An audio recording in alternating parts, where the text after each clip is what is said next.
All right, folks, I'm staking my claim right now, and get in early with me because this stock is going to rise. I'm here to say all 5 original Straw Hats from the East Blue, Luffy, Zoro, Nami, Usopp, and Sanji, all 5 of them, by the end of the series, will have Conqueror's Haki. I'm dead serious, and I think there's plenty of evidence so far, actually, in abundance.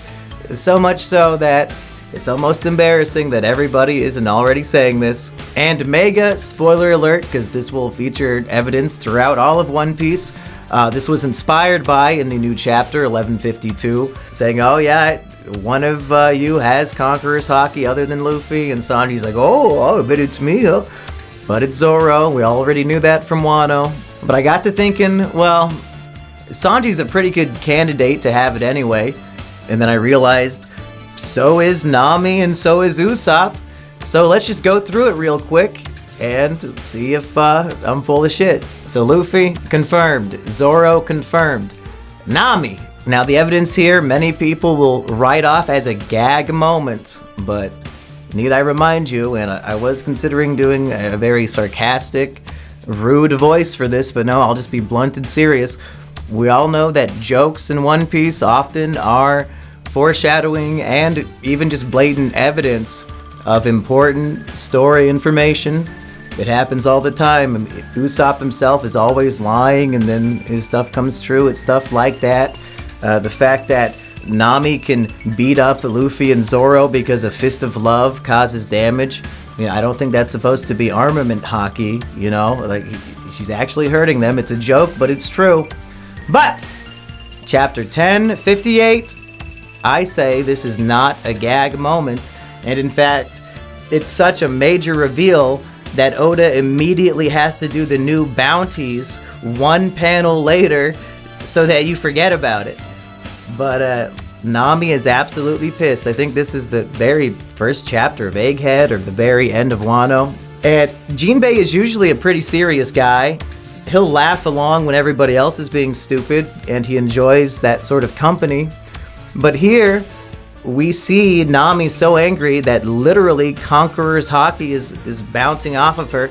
And Jinbei is terrified, has his eyes bulging out of his head, and literally says, is that Conqueror's Haki?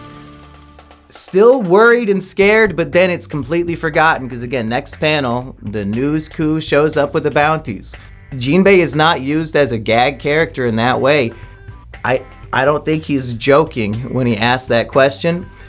Now you might be thinking, how is Nami a conqueror?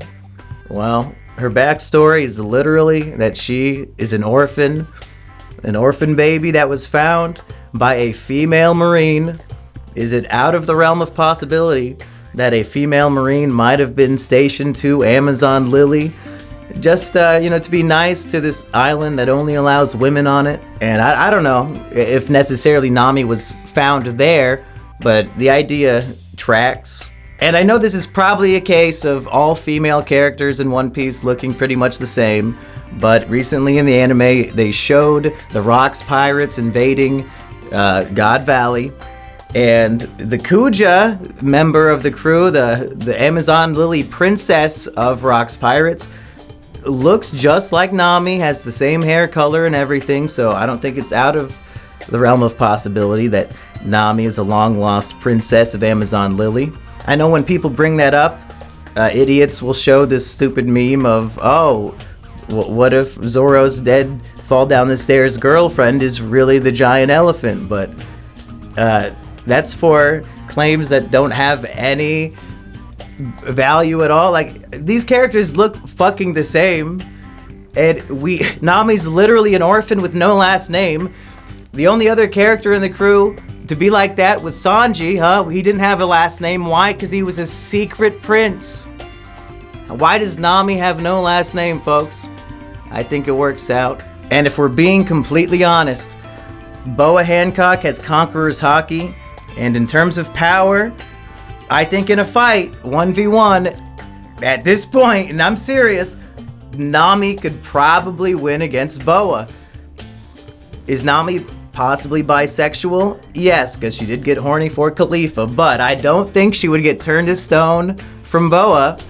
And if she could send out a Zeus cloud, Boa is going to be so busy, distracted by a cloud that is literally the speed of lightning, that Nami could just set up some sort of crazy weather trap and kill the bitch. I honestly think Nami could beat Boa, who has Conquerors, so why couldn't Nami? It makes sense to me, and if you don't believe me, argue with Jinbei. He literally saw it with his own eyes. Then we have Usopp. Usopp had a major Haki moment in Dressrosa. Most famous Usopp moment, don't even really need to go into it, but it proved he's capable of supreme high levels of observation Haki. We also know Usopp's lies come true. I've covered this many times, but chapter 10:24, we have people succumbing to Big Mom's Conqueror's Haki from the previous chapter, but these people don't know that. Who's getting the credit for this? It's Usopp! Usopp is saying, you don't have the willpower to stay conscious in my overwhelming presence. He is lying about having Conqueror's Haki. Need I fucking say more? That was basically confirmation. I mean, that might be a crazy cope, but in my mind, if Usopp makes a lie, there's a 90% chance Oda's thinking, yeah, I'll probably do that someday. And one final thing, this might be an even more tenuous piece of evidence, but we learned that Roger's top 3 men in his crew all had Conqueror's Haki. Roger, Rayleigh, and Gabon. They think Shanks is the one who will fulfill Roger's will and do whatever needs to be done to save the world. Of course, Shanks ends up sacrificing his arm and knows that Luffy's gonna do it anyway because he ate the fruit. But my point is, if Shanks was supposed to be the follow-up to Roger, it would make sense that his crew would also have the top 3 guys have Conqueror's Haki. Who's number 3 of Shanks' crew? Yasopp, Usopp's father, who, according to some stupid guidebook I didn't read, but it's online, has better observation Haki than Katakuri, can see farther into the future than Katakuri, so incredible Haki in one regard. So if Gabon could have Conquerors, maybe Yasopp could. And hey, if Yasopp could, Usopp's father, I don't see why Usopp couldn't. Are you overstanding my mental here? Finally, Sanji, he has that secret royalty anyway, so, you know, the will of a conqueror is basically in his blood. He's a great leader when he needs to be, very intelligent, very strong willpower. He'll never fight a woman no matter what. You might see that as weak, but Oda likes royalty that has convictions and believes in justice and that kind of stuff, so I think Sanji's extremely strong willpower is evidence, and he's always getting shit on before proving to be extremely cool and badass, so I think this is very intentional shitting from Gabon here in this chapter, and it will build up to all 5 of them. If you agree with me, if you see the vision, let me know, but I guess we'll have to come up with a punishment if I'm wrong. At chapter 1500, when this all ends, I'll have to staple my balls to the wall again. Okay, peace, people.